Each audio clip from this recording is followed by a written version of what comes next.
Welcome to the LeMons Rally 2019. This is Justin Lose, and this is the Adidas Yugo.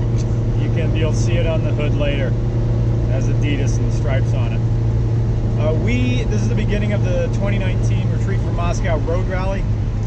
We missed the check-in because the top speed of this car is 70, and it likes to cruise at like 55, 60. So, just like the guys from Roadkill, we missed the check-in because we never got there. Not for a lack of trying. A combination of snow this morning and me greatly misinterpreting the distances, the times it takes to go anywhere. On back roads and stuff, you at least have to double or say time and a half for everything Google tells you in a car like this. So this video is going to be shot cinema verite as we go along. You're going to see another video later on that's going to be polished.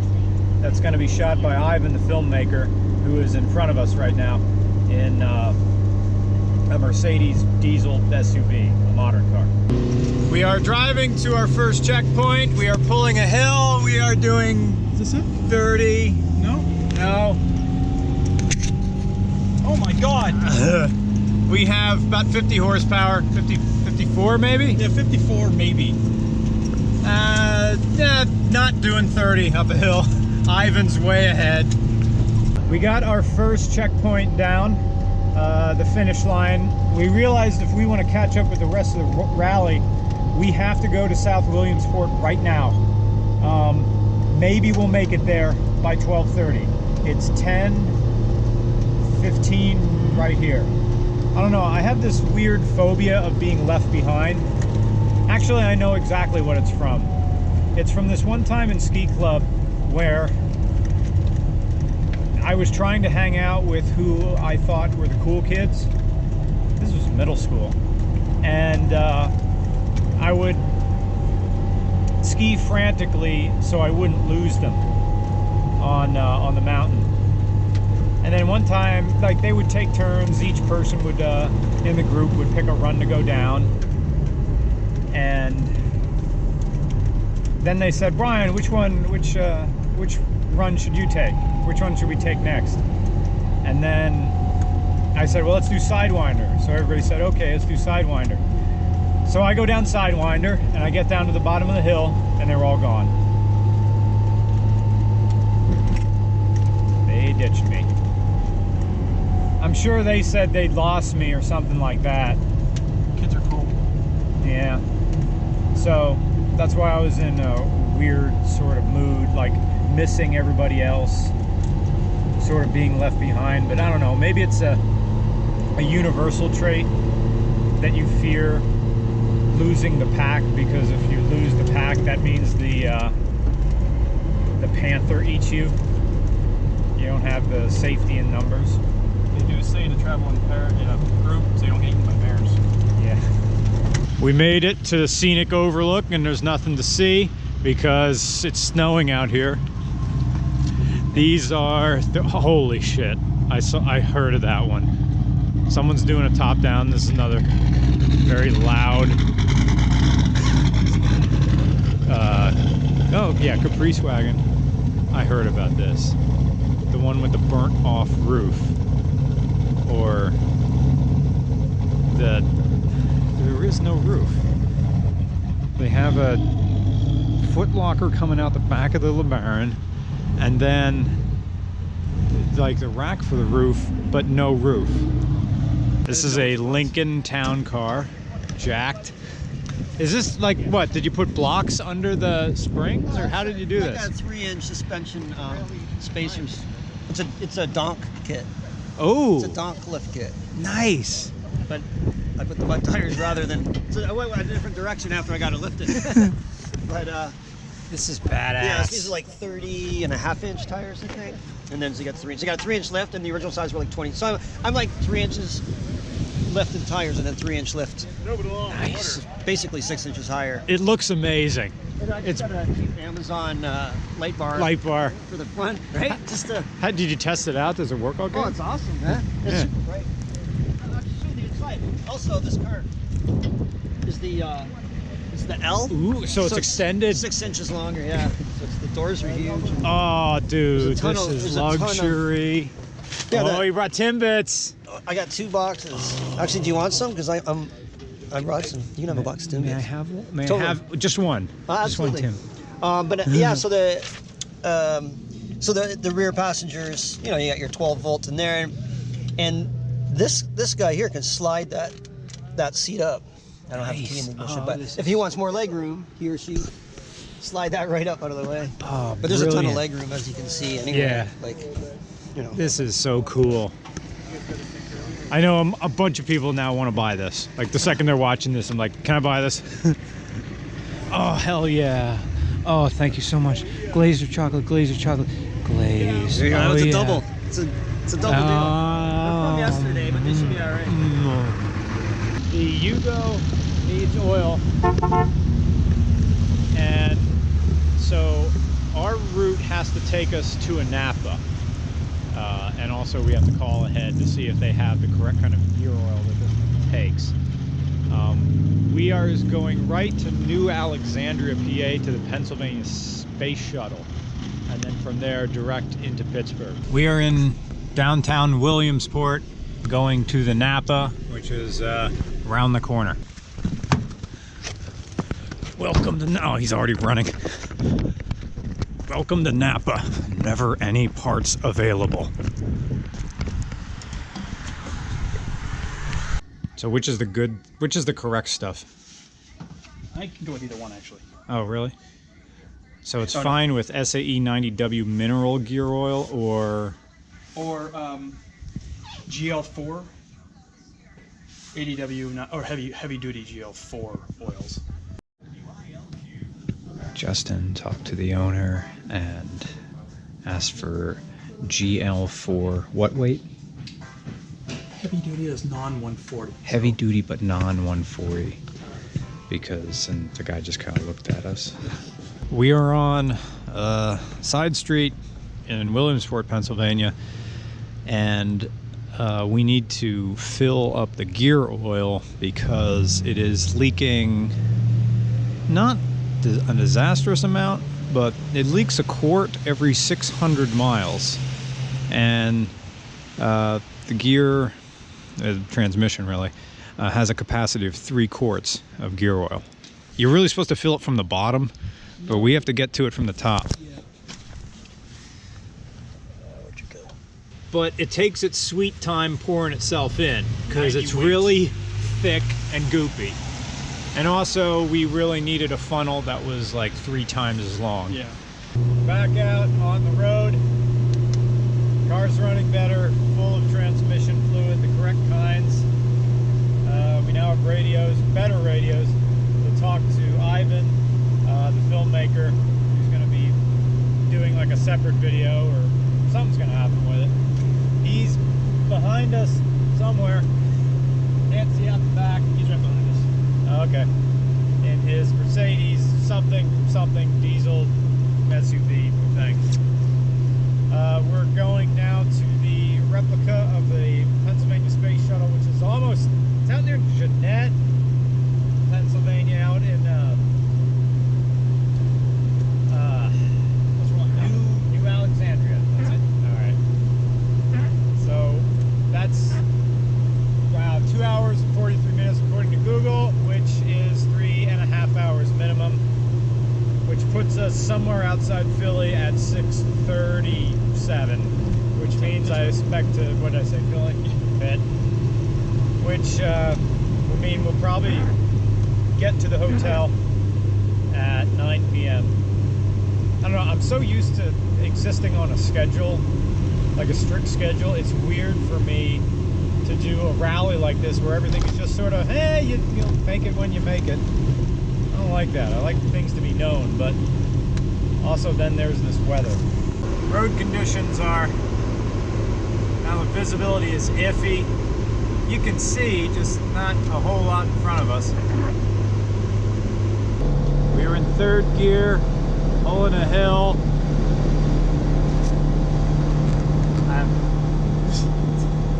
That engine, it's roaring.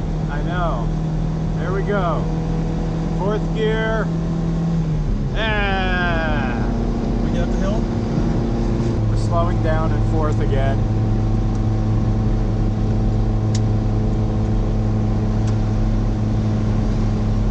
It's holding it. It's slow a little bit.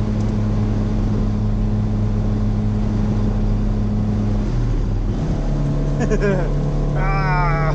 It's like my sister's old friggin' Aries. You can do it! You can do it! We are in Indiana, Pennsylvania. Sun's going down, and GPS is saying 17 minutes until we get to the Pennsylvania space shuttle replica, but that's 17 Google miles, so I'm guessing we're not gonna get there until, it's saying we'll get there immediately at 6, but I think it'll be more like 7 after. We made it. It is dark, and we made it to the shuttle. This thing sucks. These checkpoints, they're not really like anything. Here's our mascot, squatting monkey. There's Ivan in the Merc, and this is the Adidas Yugo, which needs more stripes, I think. We gotta wash this.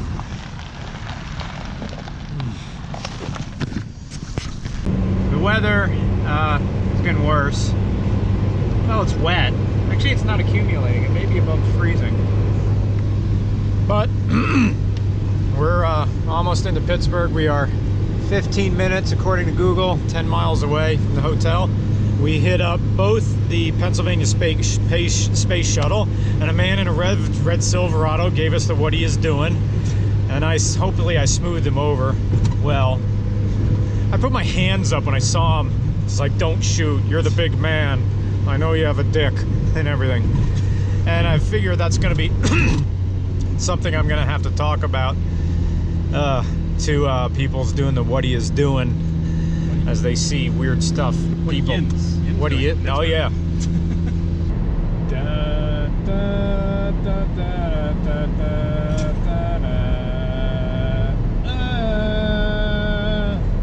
I did not pack enough socks. So now I'm washing my socks in the sink. I'll recycle them, and then they'll be good as new. I hope they dry by tomorrow morning.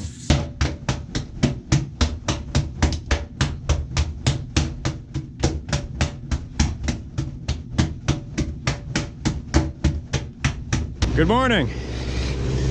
It is Wednesday, and our convoy now has the General Imposter, which is in front of us. That is a Chrysler Imperial, which they claim at one time was owned by Lee Iacocca. I got a frozen water bottle, nice, which will warm up. See, the thing that I'm worried about is that all last night at the bar, I was bragging about how kick-ass the heater is, because the other Yugo almost lost its heat.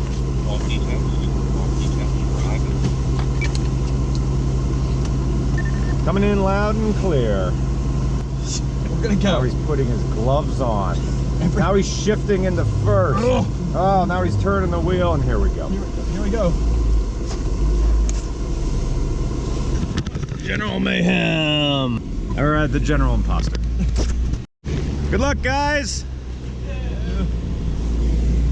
That is old Rusty out there, a Nova. I love that SS. Good morning. First order of the day is to fix a turn signal, which really just means we need a light bulb. There's a Pep Boys right there. There's sheets over there. It's going to be breakfast. This is the General Imposter.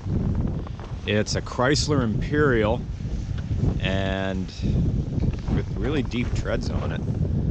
They're going to be coming with us today. They have an exhaust leak that I think is leaking into the cabin. Hazards? Yeah, it's gone. Cool. All right. Or 13. Is it 13? I'm upset now.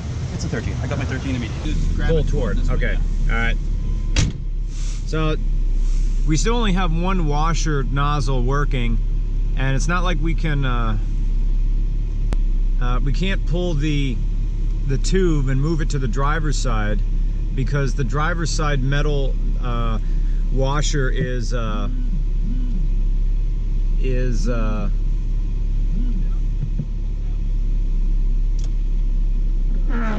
so the passenger side washer nozzle is spraying toward the driver's side, but since it's not meant to do that, the angle is all weird and is shooting the washer fluid off the side of the car and onto the street.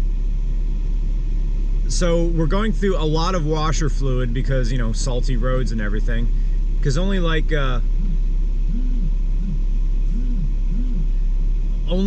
at least 50% of it reaches the windshield, reaches the driver's side. I couldn't get it to move the way I really wanted it to move, but it's actually better now, much better. Okay.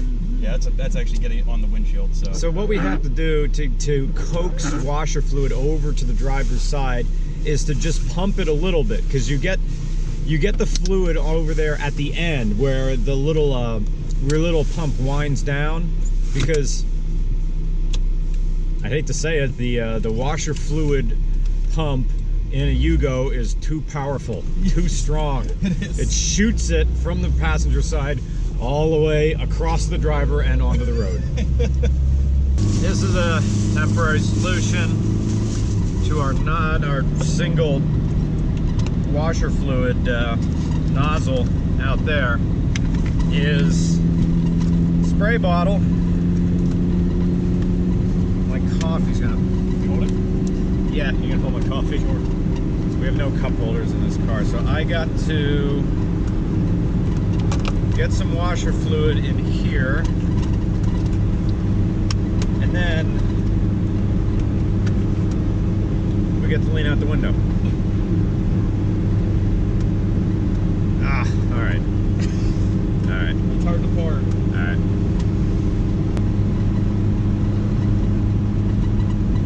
I have to work with the bumps of the car so that when the car bumps, it bumps the washer fluid into the spray bottle. Now it's on me.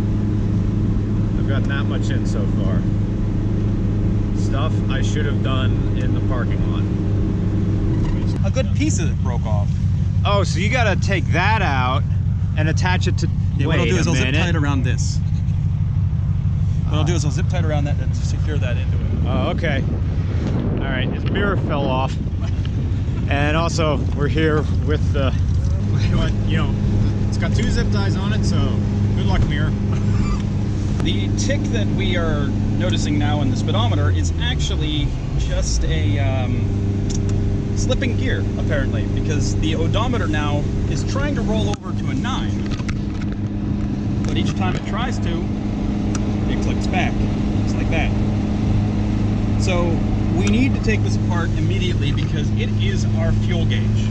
So we have no other way to tell how much fuel we're using unless we're watching the odometer. Otherwise, we'd have to do some calculations with the phone and maps. Oh, in an effort to stop this thing from catching. It looks like a kid's toy in there. It does, doesn't it? Yeah, it's all. That's the magnet that. That's the, see, this is the spring. Yeah. So I'm doing this a little bit more so it can actually get a little looser. But see, this is a magnets portion, and there's the magnet that spins right here. Huh. Yeah. Yeah. It's freaking stupid crazy. If you can put these over over there. It's now like 7:23 p.m. We've crossed into Kentucky. In front of us, sorry, it's a wide angle, is the Yugo. Justin Lose is driving it solo. I'm here in Ivan's Mercedes driving it. He's holding the camera. A few people emailed us that I posted to that video that his phone is shorted out. Oh, excuse me. I need to get on the radio and you can get to hear me talk to him. It's going to be a right turn. It's going to be the next right turn we can make following US 68 West.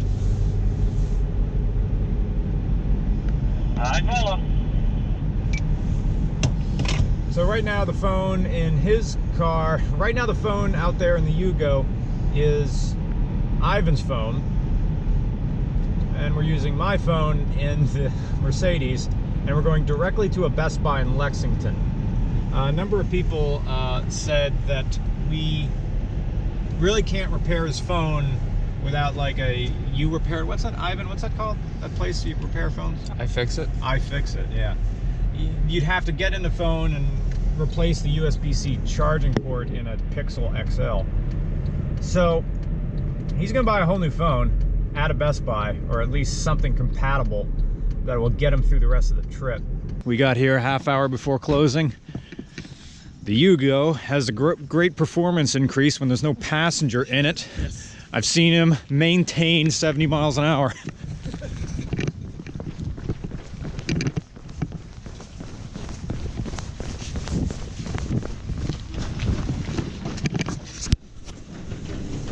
So he's got a Motorola, and this is going to get him through the rest of this rally. Yes.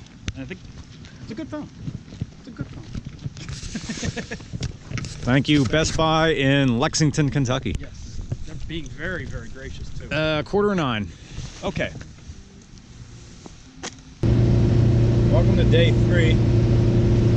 We are doing, well, no checkpoints today. We are going straight to the Lane Auto Museum in Nashville, Tennessee. That is 3 hours, 7 minutes away, normal time, which probably means 4 hours Yugo time, which will put us there like 20 minutes early, which is fine because it allows us to, we need fuel stops, we need time to get some different shots. Condition of the Yugo is thumbs up. It's no longer doing that tick-tick thing. So remove the odometer. Oh, the odometer is gone completely. So it doesn't tick. So we have to just pay attention to our mileage. Probably in like 20 miles or something like that, we'll stop for fuel. And then we'll be good to go. Stop for breakfast. And then that'll have enough to get to the Lane Auto Museum. The approximate range of this, we haven't said it before, is about 200 miles. The safe range, you know you can go 200 miles. After that, it's guesswork to see how long you don't know how far you're going after that. Look at that. That's amazing. I have a wide angle lens. You guys can't see crap. It's cool. We are ascending a hill through a cut in the mountains there. And Accelerating. well, 71 miles an hour, which again makes me worried because this little engine is trying very hard. I know nothing has happened yet, so maybe my fears are unfounded. We made it to the Lane Auto Museum, and we are here with the other Fiat. They are swapping their good tires to the front. It's now like 40 degrees out here. It's quite nice.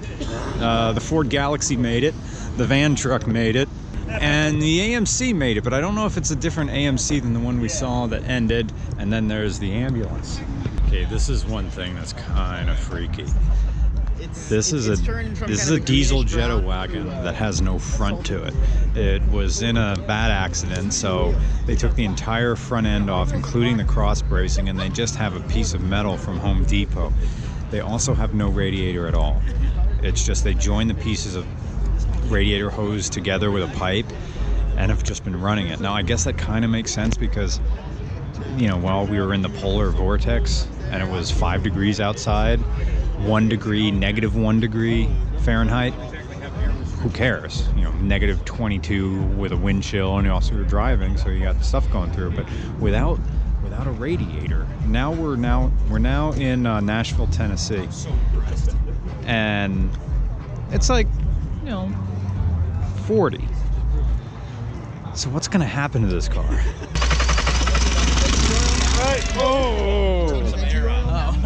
It's just spraying diesel fuel out of the injectors. We're getting air in the veggie lines. So every time we sit down on veggie or try to call too much power on veggie. Yeah. Air.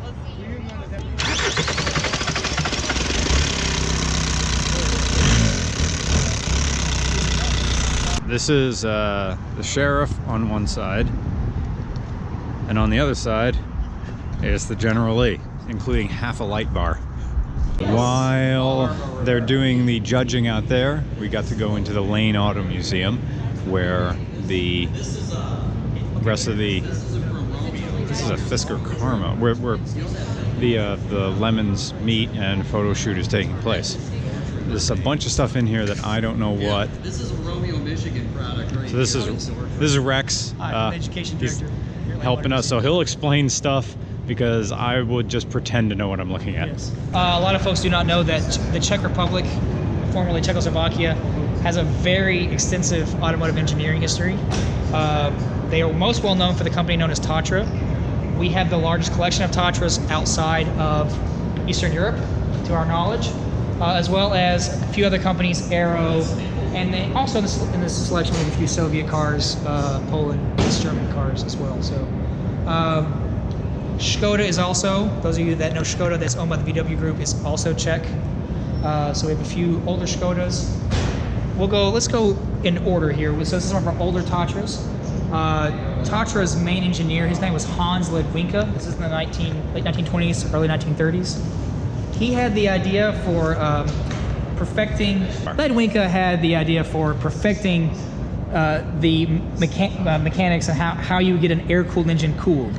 He was the one that did that. So much so that Volkswagen was sued by Tatra in the 1960s, and Volkswagen settled out of court. So these air streaming was the big thing at the time. This beautiful 97. This is the late 1930s, and you had this wonderful air-cooled rear-engine V8. This drives like a big Porsche 911 because it kind of is. The other one is also beautiful, so we take it to some many shows. Tatra was a car that not the average person did not buy, but made it useful to communist government officials. The red and white 603 was shown, that car itself, actually that car was shown at the 1958 Geneva Auto Show, and it wound up eventually in private hands after going to a Communist Party leader. So, also very unique styling, even the 1950s. Very beautiful, 4 on the tree. Again, rear engine air cooled. This T87 is what they're known for, as a lot of folks mistake it for a Tucker with the center headlight, but that's just for added lighting. This is one of our museum's favorite cars. It gets going on lots of rallies and lots of drives. Tatra is still in business today. Not a lot of folks know that. They still make heavy trucks for the logging industry, firefighting in Europe, even into Canada. You can still buy Tatras custom ordered, but they stopped making passenger cars in 1996, and we believe this T700 is one of the last passenger cars off of the line. Still air-cooled V8. Really? Even all the way into 1996. They still make air-cooled V8s. Most of their bigger engines are water-cooled for their trucks, but this one is air-cooled. So it's in the front? No, this is a front. It's still... Oh! Let me choppy it over for that. It's like a little bit of that cheap Jaguar that was going on. Yes, a little bit. Yeah, actually. Yes. An air-cooled V8 in the 90s. I don't remember my... All right. Let me think. Don't worry about it. Sure. We'll go to France. But yeah, Okay. air-cooled V8. I can pop that if I need to. Yeah, it's a very nice driving car, believe it or not. Is it quiet? No, it sounds good. It's not quiet, but it's also not. It's not like a muscle car. So does this one. I mean, it really sounds. It's a pretty throaty sound to it. This is serial number 0001, the very first Brat. You can't read that. And it had a lot of accessories super put on it for kind of. People in the comments are going to say, but that's a 2 in there. Yeah, that's exactly. It's the first one. All this cool stuff. And of course the jump seats. I didn't know they had a bodywork that went over the roll bar. I saw this. And it had the CB radio antennas and stuff. I don't think it was a popular option, but it was an option. 2011 Tata Nano. It was the cheapest car in the world. They just stopped selling these as of just a few months ago. They cost cut wherever they possibly could. See how thin the sheet metal is? It's very thin, it's very light. If you want to get sick, Google Tata Nano crash test results. Whoa. Yes. This is one pinky, and it's just flicking the door around. May I sit in it? You may sit in it, yes. It stinks miserably. It stinks? When we got it out of our warehouse, something had died in it at some point. I've got an instinct your cars. I was gonna say. The switch gear is not too bad, but you can tell that it's kind of bargain basement. May I turn the knobs? Yeah. It has AC. It has the feel of like early 90s Honda. Ooh. Yeah. That's a fragile click. Yeah. That's okay. Is this a bin or just nothing? Nothing. Nothing. The blackout plate. This is all you get way up there for a speedometer. The red is at 100 kilometers an hour. Is it 4-speed? Yeah, it's a 4-speed. Did have ABS and an airbag. May I row the gears or is that okay? Yeah. I think it's. Oh, the gas pedal is just a little sliver down there. Yeah. It's not a full pedal, and none of the pedals are in a line. Oh, dude, feather clutch. Feather. Clack.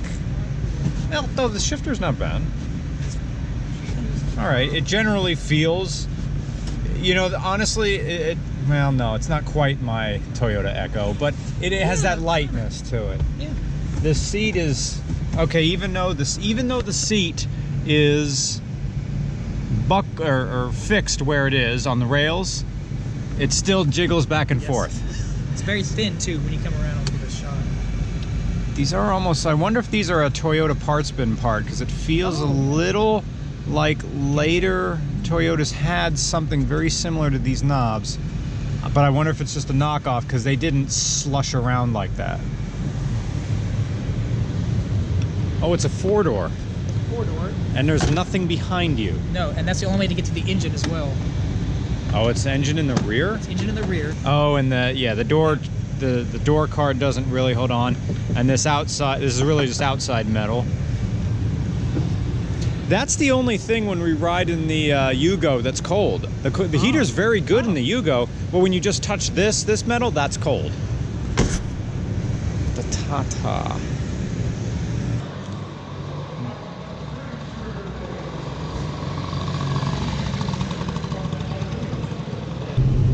Welcome to day 4? Yep, Day 4, right? Day 4. Day 4, we are going to the aluminum rocker and the aluminum bassist, two very large statues somewhere, I think, in Alabama. This is the last day of the rally. Yugo doing fine. Monitoring the gas using GPS. Steady 65 is doing her just fine. And it is now mid-50s outside, so it's a glorious summer day. We've been getting more attention as the rally's been going on. I now have a blanket as a seat pad, which is working out good. We got some rain last night, which cleaned off the Yugo, and a little bit, but then it just sort of washed a lot of the salt down and concentrated it on the lower half of the car, so if you lean on it, you get covered in salt. We'll probably give this car a wash at some point. Oh, she needs oil. So much oil. Old school mineral style. What's the weight of this? 90. Yeah, so it's oozing up through this pump, and it's still not leaking out yet, so we must have been driving for a good day with not a whole lot of gear oil in this thing. Oh well, it seemed like it was working fine. Yeah. Wasn't giving me any issues. But we still haven't made it to the aluminum rocker. I think we're pretty close. Yep. The guy in the house behind this gas station parking lot asked if we needed any help. And I said no, and he says, well, if you do need anything, just come and holler. So Southern hospitality. It's amazing. Also, it's warm out here. This is so weird. We've been in 0-degree weather, and now I'm almost ready to get down to my t-shirt. We are at the gigantic aluminum rocker in somewhere in Alabama. And I guess it's supposed to be Elvis or something.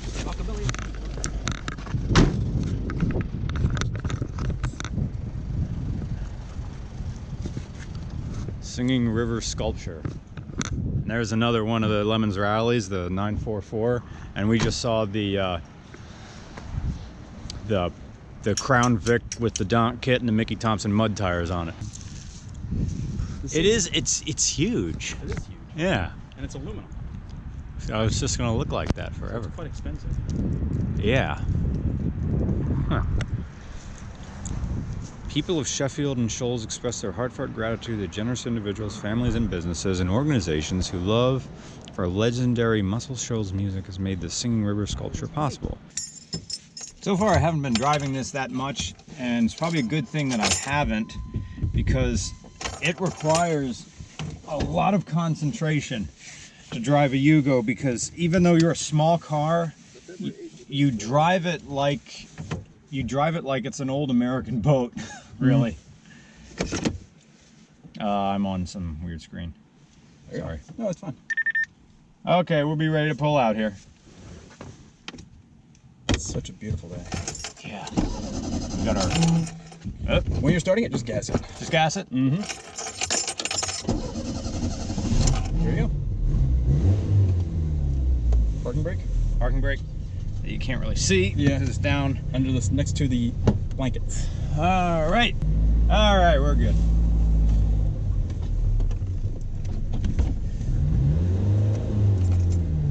There's a lot of revs and not a lot of power that comes with it.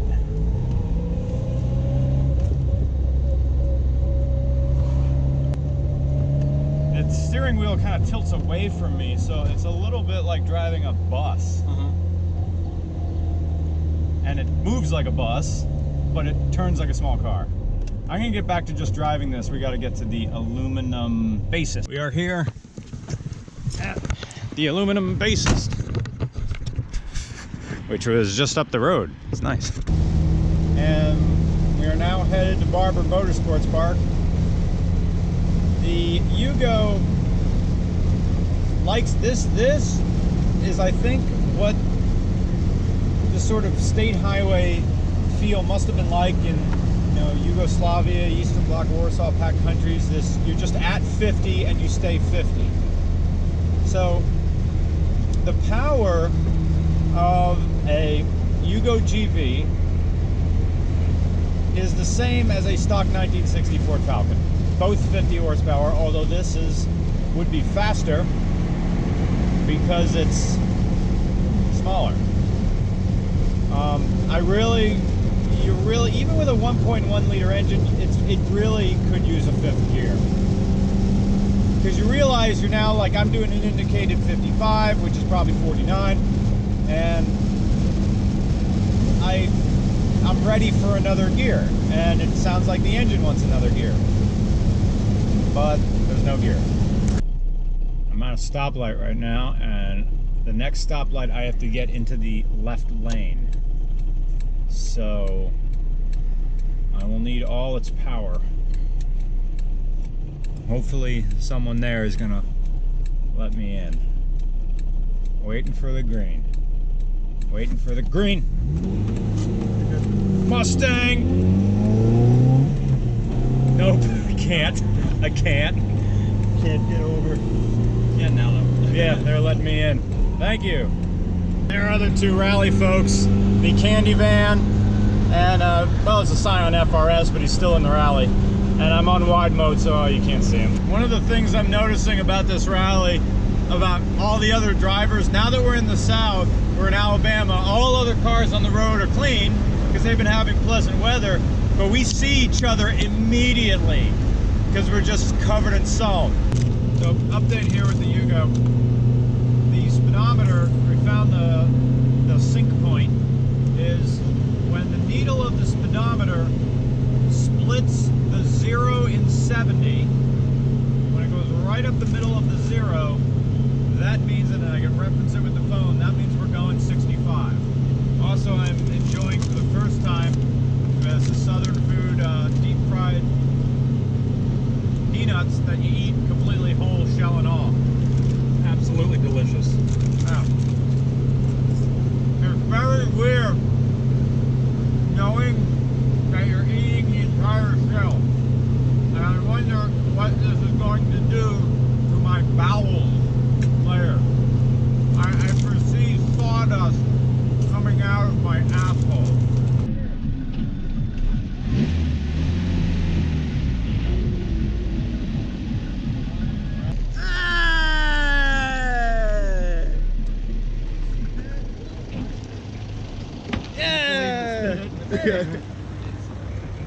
Well done. Very good. We made it to the very end. This guy got pulled over a bunch. This guy washed his car. I don't know what that's about. These are clean.